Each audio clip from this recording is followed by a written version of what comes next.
Hello everybody, today's April 13th, 2011. I guess this is as good a place as any to start this video. Just got a little gas on the way home. Wow. We'll probably see $5 on that sucker. Man, the gas prices are killing me. But hey, gotta be happy for that less than 1% inflation. Nice of those guys to figure it the way they do. Weighting housing at 41% of their figures, since it's the most depressed thing. And keeping fuel and food out of the calculations so that we don't actually show inflation. How nice of those guys, huh? So anyway, today's video is dedicated to the people who don't think that the US dollar could actually collapse. You know, there's a lot of people who thought it never even crossed their mind. They can't imagine the US dollar, the reserve currency of the world, collapsing or being inflated to the point where it didn't have much value. Well, I'd like to just think about how many of those people were aware of the meeting that was going on April 8th through 11th in Bretton Woods, New Hampshire. The same location at the Washington Hotel where Bretton Woods Agreement was made in 1944 to have the US dollar as the reserve currency of the world. And also when the IMF and the World Bank was formed, the International Monetary Fund were formed at that time as well. And hey, did you know that they're calling for an end of the US dollar as a reserve currency?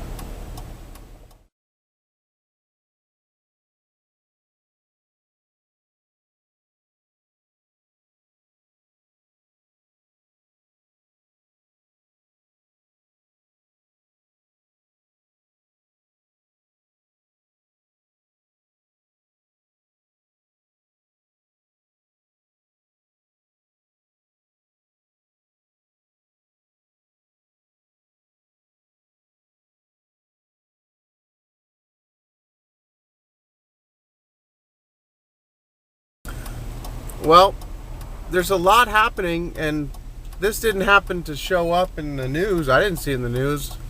I doubt many people saw this in the news. It's a huge event. It's the Institute for New Economic Thinking,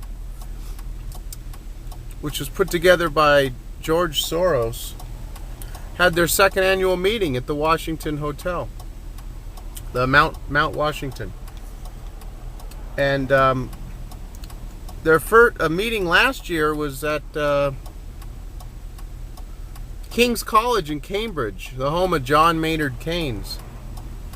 So basically what these guys are wanting to do is to come up with, to reform the global economy. They want America to be replaced by a world government with a global currency under the rule of the United Nations. And in this, they want to have China as the top dog, with the U.S. playing second fiddle. Now, you know, Soros has been saying that that we need an orderly decline of the U.S. dollar. It's desirable to have an orderly decline. Well, heck, ain't that great? It's desirable for the purchasing power of the currency that you and I use here in the United States, for that purchasing power to be diminished. That's desirable. You know, a decline in the dollar is necessary and needs to be accomplished, according to Soros. So those of you who don't think that we can have a collapse in the US dollar, there's people meeting. He paid $50 million to have 200 economists and other prominent financial bigwigs for them all to meet, you know, at this 3-day meeting, and to talk about a world currency. You know, they want to use SDRs. Now, SDRs are special drawing rights. They want these SDRs, it's just paper funny money, just like the paper funny money we use already, but that's what they want to have, you know, so they can just inflate it and through a hidden tax, steal our wealth, just like they do with the U.S. dollar. I mean, people need to wake up. They need to see what's happening. These people are coming together, working on forming a one world currency and a one world government, and most people, they have no idea. I was talking to one guy, and he says, "Why are you always talking about New World Order and this type of stuff?" This dude, if they're gonna, do a New World Order, you can't do nothing about it. And I said, "No, you're right. I can't do nothing about it, but I don't want to live in the dark." My friend, I guess he likes living in the dark. I want to live in the, in the light. I don't want to not know what's happening. I want to be